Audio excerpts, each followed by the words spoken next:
Now what is freedom? Freedom का basic मतलब जहां से एक आर्ग्यूमेंट शुरू होता है वो कहता है freedom is absence of constraint. Argument is starting, we have not reach the final definition, but argument यहां से स्टार्ट होता है कि फ्रीडम या आज़ादी है कि आपके ऊपर किसी तरीके की रिस्ट्रिक्शन, पाबंदी, कंस्ट्रेंट नहीं लगी हुई है. तो अगर हम इंडिविजुअल की बात करते हैं, एक इंडिविजुअल के लिए फ्रीडम क्या है, एक व्यक्ति के लिए फ्रीडम क्या है? An individual could be considered free if he or she is not subject to external control or coercion and is able to make independent decisions and act in an autonomous way. Very simple to understand कि अगर मेरे ऊपर किसी भी तरीके की restrictions नहीं है and I can take any decision I want to take for myself, that is called freedom.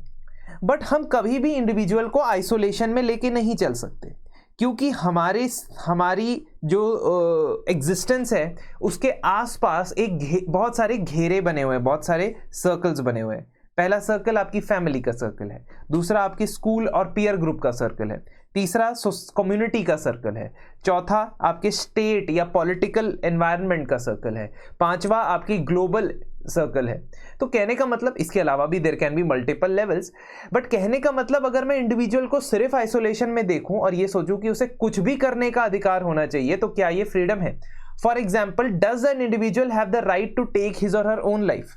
क्या ये मैं फंडामेंटल राइट मान के चल सकता हूं कि अगर मैं अपनी लाइफ को खत्म करना चाहता हूं तो मुझे ये फ्रीडम होनी चाहिए? Debatable topic.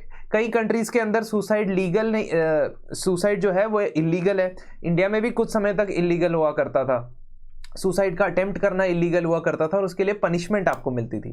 कहने का मतलब आपका अधिकार या आपकी फ्रीडम कहां तक है ये डिफाइन करना तभी पॉसिबल है जब आपको किसी कॉन्टेक्स्ट में उसे रख के किया जाए.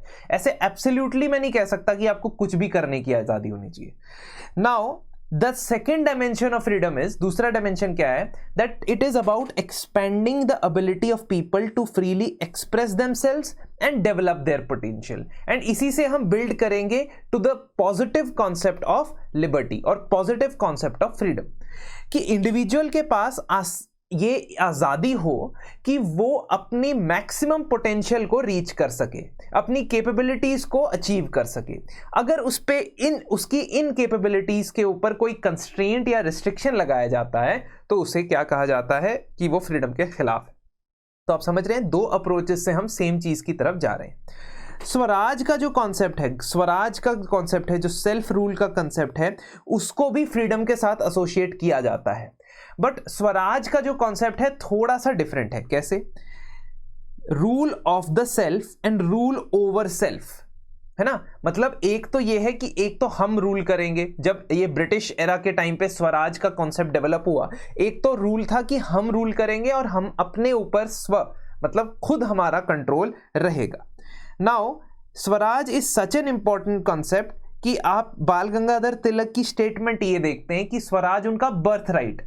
दिस मीन्स ये जो स्वराज है ये इंडिविजुअल लेवल पे भी अप्लाई होता है, सोसाइटल लेवल पे भी अप्लाई होता है और एक नेशनल लेवल पे भी अप्लाई हो रहा है. तो अगर वो किसी चीज को, स्वराज को अपना जन्म सिद्ध अधिकार मानते हैं, बर्थ राइट मानते हैं, तो इसका मतलब कि हर इंडिविजुअल की फ्रीडम भी इसके अंदर इंक्लूडेड होती होगी. Now the understanding of swaraj was very important and highlighted by Mahatma Gandhi. And in his works in Hind Swaraj, in the book Hind Swaraj, he has written about it and थोड़ा सा उसको expand करके बताया है. It is Swaraj when we learn to rule ourselves. That means Swaraj is not just freedom or liberation. It is redeeming self-responsibility and capacity, and it is the aspect of you which wants to humanize yourself. मतलब ये सिर्फ ये नहीं है कि भाई मेरे को जो भी करने की आज़ादी है मुझे दे दो, ये स्वराज होता है. नहीं, इसका डीपर मीनिंग है. इसका मीनिंग ये है कि आपको पहले अंडरस्टैंड करना होगा कि आपकी requirements in as yourself क्या है, आपकी पोजीशन इन द सोसाइटी क्या है. उस हिसाब से आप अपनी बेस्ट कैपेबिलिटीज को डेवलप कर पाएंगे. तो आप समझ रहे हैं कि इंडिविजुअल को आइसोलेशन में देख के मैं फ्रीडम को कभी नहीं जज कर पाऊंगा, क्योंकि मैंने जैसा आपको सुसाइड का एग्जांपल दिया कि अपने आप को मारने की अगर हम फ्रीडम सबको दे रहे हैं तो कोई भी कभी भी किसी भी टर्म्स में इंटरफेरेंस नहीं करेगा. You see someone committing suicide, you will say कि ये तो उसकी अपनी फ्रीडम है, वो करना चाहता है या नहीं करना चाहता है, उसकी मर्जी है। अगर इस आइसोलेशन में देखेंगे तो फ्रीडम मीनिंगलेस हो जाएगी। तो अब हम चलते हैं on the discussion about freedom और a freedom to take it to a contextual level, that is in a society. So a free society would be one which enables all its members to develop their potential with minimum social constraints. क्योंकि individual की freedom ये demand करती है कि उसको पूरी opportunity मिलनी चाहिए, that we want that such a scenario should be there so that everyone reaches their human potential.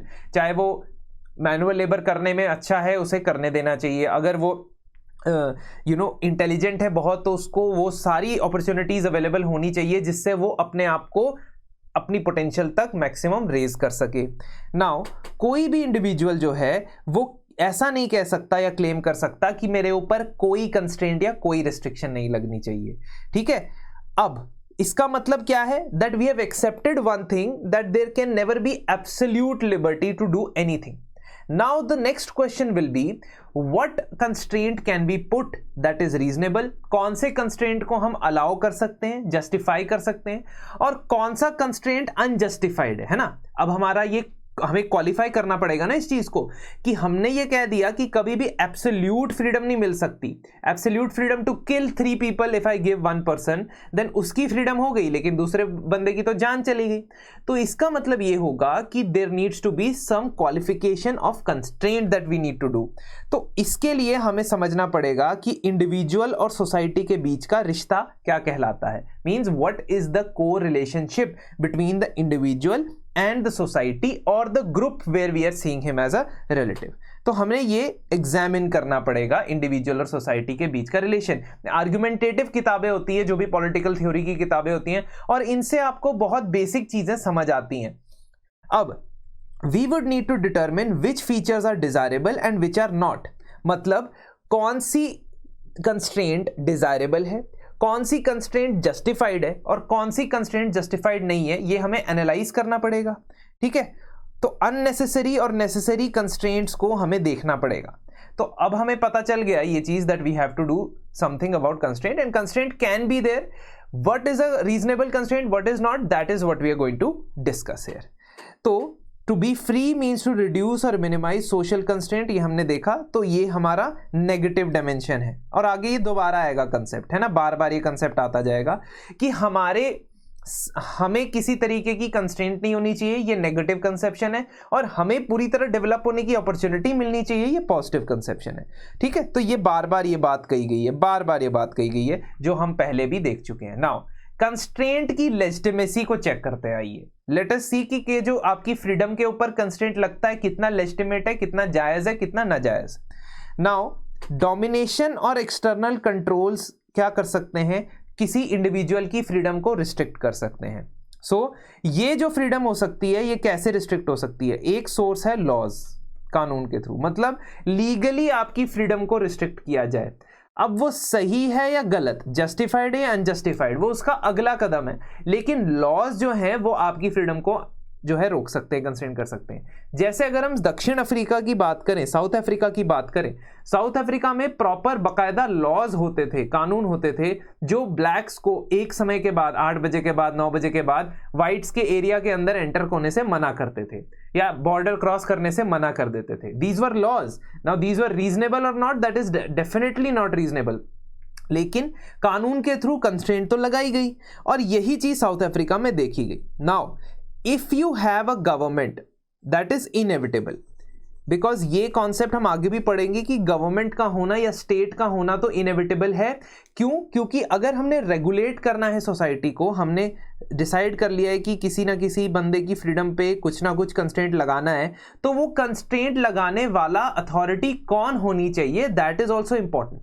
ठीक है, नाउ एक तो कंस्ट्रेंट है जो आपने लीगली लगाया है ना, सरकारों ने लगाया है, चाहे वो डेमोक्रेटिकली इलेक्टेड गवर्नमेंट हो या वो आपकी कॉलोनियल गवर्नमेंट हो। दूसरा टाइप का कंस्ट्रेंट होता है जो सिस्टमिक कंस्ट्रेंट है। सिस्टमिक कंस्ट्रेंट मतलब समाज में वो सोशल इनइक्वालिटी की वजह से ऑलरेडी फैला हुआ है। ठीक है, तो ये जो कंस्ट्रेंट है, this is an example of this is caste system और a class system।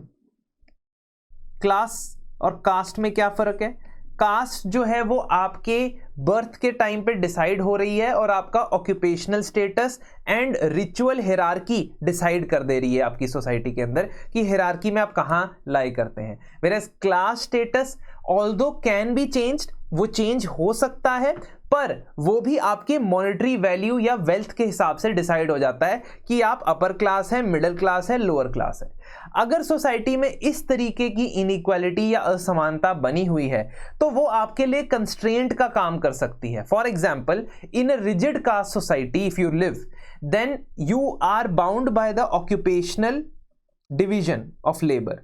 आप ऑक्यूपेशनल डिवीजन ऑफ लेबर के अंडर बाउंड होंगे इफ यू आर लिविंग। मैं एक एग्जांपल बता रहा हूं। तो अगर आपकी पर्टिकुलर कास्ट एक ही ऑक्यूपेशन के ऊपर रिस्ट्रिक्टेड है तो आपको भी आगे बढ़ के बड़े होके वही ऑक्यूपेशन करना पड़ेगा। इसका मतलब जो वो फुल पोटेंशियल वाला आर्ग्यूमेंट था कि freedom means the opportunity to develop up to full potential, वो आप अचीव नहीं कर पाओगे तो आपकी फ्रीडम पे क्या लग जाएगा? कंस्ट्रेंट लग जाएगा। तो ये दो तरीके के कंस्ट्रेंट आपके ऊपर हो सकते हैं, एक इंप्लिसिट और एक जो बाहर से एक्सप्लिसिटली लगाए जा रहे हैं। तो आर्ग्यूमेंट के स्टेप समझ आ रहे हैं? पहले हमने फ्रीडम को डिफाइन किया, उसके दो कंसेप्ट्स डिफाइन किए, पॉजिटिव और नेगेटिव, सॉरी नेगेटिव पहले पॉजिटिव बाद में। फिर हमने डिफाइन किया कि फ्रीडम कंस्ट्रेंट के बिना नहीं हो सकती है। फिर हमने आगे बताया कि कंस्ट्रेंट कहां कहां से हो सकती है, या तो वो लीगल कंस्ट्रेंट हो सकती है जो सरकारें लगाती हैं, या वो इनहेरेंट सोसाइटी के अंदर कंस्ट्रेंट है, चाहे वो कास्ट बेसिस पे हो या क्लास के बेसिस पे हो। इसी बीच फ्रीडम के ऊपर सुभाष चंद्र बोस क्या कहते हैं ये देखते हैं।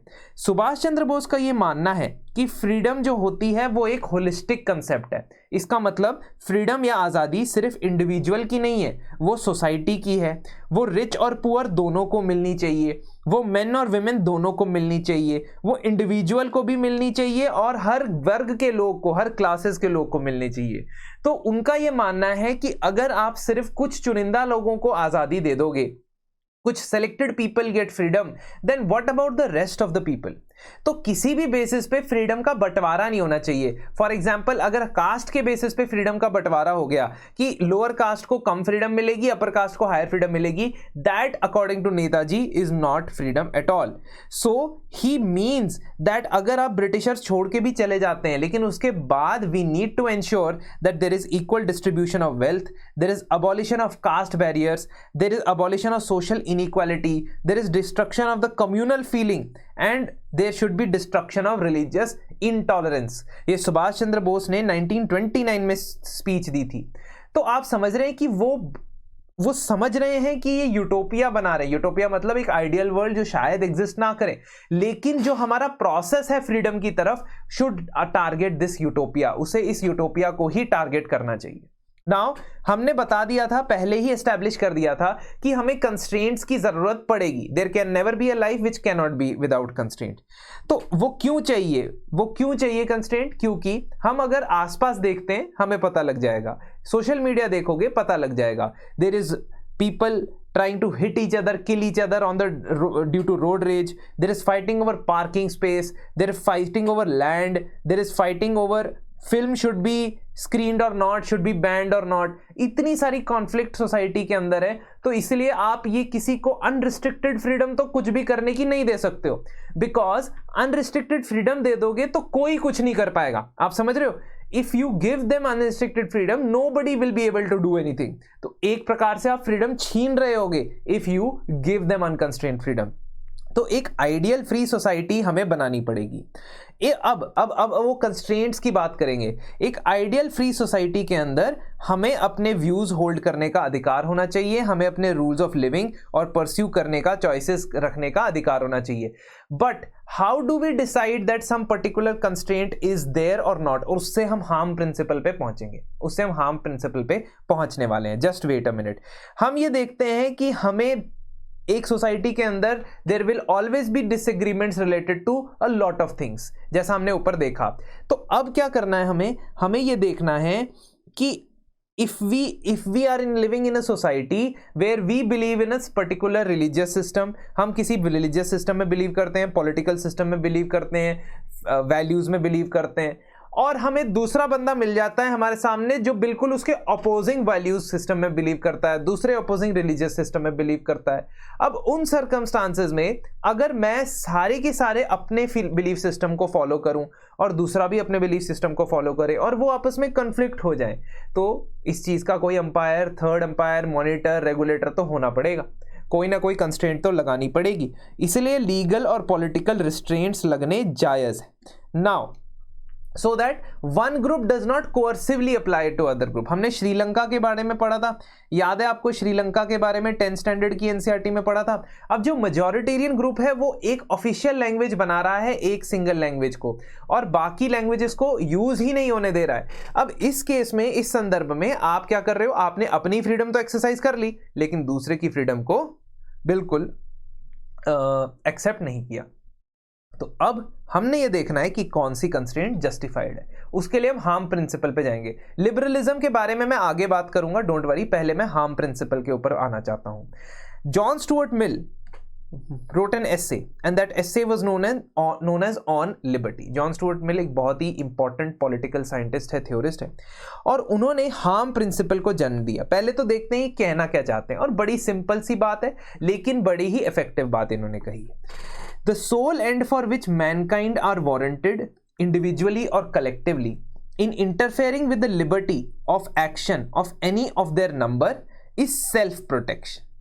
इस लंबे चौड़े सेंटेंस का मतलब ये कि अगर आप किसी और अन्य व्यक्ति की फ्रीडम को रिस्ट्रिक्ट करना चाहते हो, उसकी एक ही जस्टिफिकेशन हो सकती है, वो जस्टिफिकेशन है आपकी खुद की सेल्फ प्रोटेक्शन। अगर किसी दूसरे बंदे की फ्रीडम, उसका जो स्फीयर है, जो सर्कल है, वो आपकी फ्रीडम के सर्कल को तोड़ता हुआ आ जाए और आपको नुकसान पहुंचाने के स्टेज पे पहुंच जाए, तब आप उसकी फ्रीडम को रिस्ट्रिक्ट कर लो। ठीक है? This is what he wants to say by harm principle, that the only purpose for which power can be rightfully exercised over any member of a civilized community against his will is to prevent harm from others। तो अगर आप किसी व्यक्ति को रोकते हो कोई भी चीज, कोई भी एक्शन करने से, तो वो तभी जस्टिफाइड है अगर आप वो किसी दूसरे व्यक्ति को नुकसान से, हानि से, हार्म से बचाने के लिए कर रहे। So he gave just one justification, and that is a beautiful justification. You allow anyone to do anything until unless that causes harm. Now the problem lies with what is harm. What is that level of freedom which you give after which it will cause harm to the person, or it will cause harm to the other individual, or it will cause harm to the community or society. That is the bone of contention. That has always been a bone of contention between different groups. तो मिल को ऐसा लगता है, और ये distinction भी कर रहे हैं, ये नहीं कि उन्होंने सिर्फ ये बोल दिया बड़ी सी स्टेटमेंट, नहीं, वो डिस्टिंक्शन भी कर रहे हैं। तो ही सेज, सबसे पहले तो सेल्फ रिगार्डिंग एक्शंस होते हैं। सेल्फ रिगार्डिंग एक्शंस क्या होते हैं? Those actions that have consequences only for myself. That means according to John Stuart Mill, अगर मैं शराब पीता हूं, बहुत ज्यादा शराब पीता हूं, है ना, एज एन इंडिविजुअल, तो मेरा लिवर खराब हो रहा है, मेरी हेल्थ खराब हो रही है, मेरे को जो भी हो रहा है मुझे हो रहा है, तो ठीक है, चलेगा, बढ़िया है, because that is your freedom. But other regarding actions के तौर पे देखा जाए, the actions that also have consequences for other. ठीक है? नाउ इफ, और इस आर्ग्यूमेंट में भी दो एस्पेक्ट है, और ये बहुत ही इंपॉर्टेंट बात इन्होंने कही कि अगर मैं शराब पी रहा हूं और शराब पी के गाड़ी चला रहा हूं, if I am drinking alcohol and I am driving while drinking alcohol, that means that I will be harming others. मैं दूसरों को नुकसान पहुंचा रहा हूं और उसका कॉन्सिक्वेंस दूसरों पे पड़ेगा, तो मुझे इस एक्शन को करने से रोका जा सकता है। Drinking and driving can be stopped. Why? Because when I drink and drive, I am a danger to the people who are on the road. है ना? लेकिन अगर मैं घर पे बैठ के शराब पी रहा होता तो फिर वो मुझे प्रॉब्लम हो रही होती। And that is exactly what John Stuart Mill wants to say, कि यहां कॉन्सिक्वेंसेस सबके लिए हैं, इसीलिए मेरे एक्शन के ऊपर रिस्ट्रिक्शन लगाई जानी चाहिए। My business is my business, none of your business, है ना, very famous line from a legendary movie Race 3। Anyways, trying to come back, if your action cause me harm then I surely must be saved from such action। ये इन्होंने principal बताया, बड़ा ही beautiful, बड़ा ही प्यारा सा principal है। अब when you practice this, there can be technical problems. Technical problems क्या, कि हार्म को डिफाइन कैसे करोगे, नुकसान को डिफाइन कैसे करोगे. मान लो अगर मैं सोना चाहता हूं और मैं डिस्टर्ब हो रहा हूं, if I want to sleep and I am getting disturb, is it harming me? And there can be a lot of things, है ना, बहुत सारी बात. अगर मैं बात करना चाहता हूं और मुझे ऊंचा बात करना पड़ रहा है क्योंकि मेरा पड़ोसी जोर से म्यूजिक बजा रहा है, इज इट हार्मिंग मी, है ना? या फिर क्या हम उसे टॉलरेट कर सकते हैं? एक आइडियल सोसाइटी में, क्योंकि एक आइडियल सोसाइटी में फ्रीडम को ज्यादा प्राथमिकता दी जाती है, इसलिए टॉलरेंस हम रखने की कोशिश करेंगे. So if someone is playing music very loudly, will try to tolerate, will not go and fight with him. तो ये जो कंस्ट्रेंट, उस बंदे के ऊपर जो कंस्ट्रेंट लगना चाहिए according to the categorization of harm, अगर कोई बहुत लाउड म्यूजिक प्ले कर रहा है कहीं पे, तो उसके ऊपर लीगल कंस्ट्रेंट या लीगल पनिशमेंट नहीं लगनी चाहिए according to this principle. Actual world में क्या होता है वो दूसरी बात है, वो तो लगती है पनिशमेंट.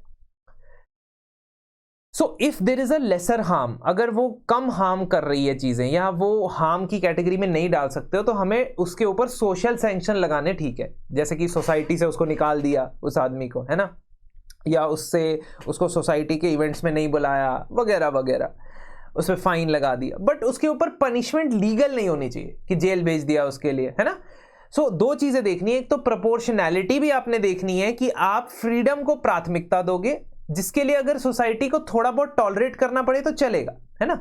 और यहीं पे आता है लिबरल पॉइंट ऑफ व्यू, यहीं पे आता है लिबरल पॉइंट ऑफ व्यू.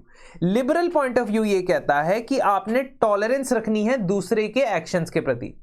तो मान लीजिए कि if in a normal society my sphere of freedom is this much, example के तौर पे मैं ये सेंटर में हूं और मेरा स्फीयर ऑफ फ्रीडम इतना है.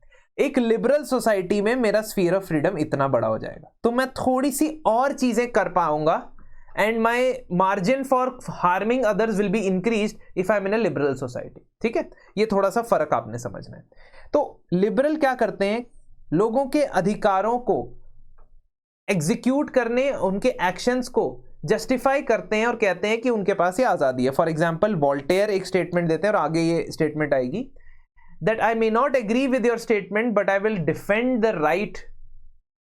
Defend your right to make the statement up to my death. ठीक है, तो आपके साथ मैं डिसएग्री करता हूं फुल्ली, लेकिन आपका जो अधिकार है अपना पॉइंट रखने का, अपनी स्टेटमेंट रखने का, वो आपको हमेशा मिलते रहना चाहिए. तो इनिशियली लिबरलिज्म क्या करेगा, अब इससे क्या पता चलता है, इस बात से सीधा सीधा ये पता चलता है कि liberalism does not care much about society क्या कहेगी, कम्युनिटी क्या कहेगी. वो इंडिविजुअल पे ज्यादा फोकस रखता है, वो एक इंडिविजुअल व्यक्ति की आजादी पे ज्यादा फोकस रखता है. तो वो सोसाइटी क्या कहेगी, समाज क्या कहेगा, इस पे वो नहीं बात करेगा. तो एक लिबरल सोसाइटी में एक इंडिविजुअल को ये आजादी होगी कि वो किससे शादी करना चाहता है, किस उम्र में शादी करना चाहता है, वो डिसाइड कर सकता है. और in the field of economy also liberalism was important. तो लिबरलिज्म पहले तो इकोनॉमिक लिबरलिज्म के तौर पे ही एस्टैब्लिश हुआ था इन द ईयर 1700s की जो दशक थे एडम स्मिथ के टाइम पे. उनको सोसाइटी की उस वक्त नहीं पड़ी थी, पहले तो उनको पैसा है ना. तो इकोनॉमिक लिबरलिज्म ये कहता था कि मार्केट में फ्री इकोनॉमी होनी चाहिए, कंपटीशन होना चाहिए.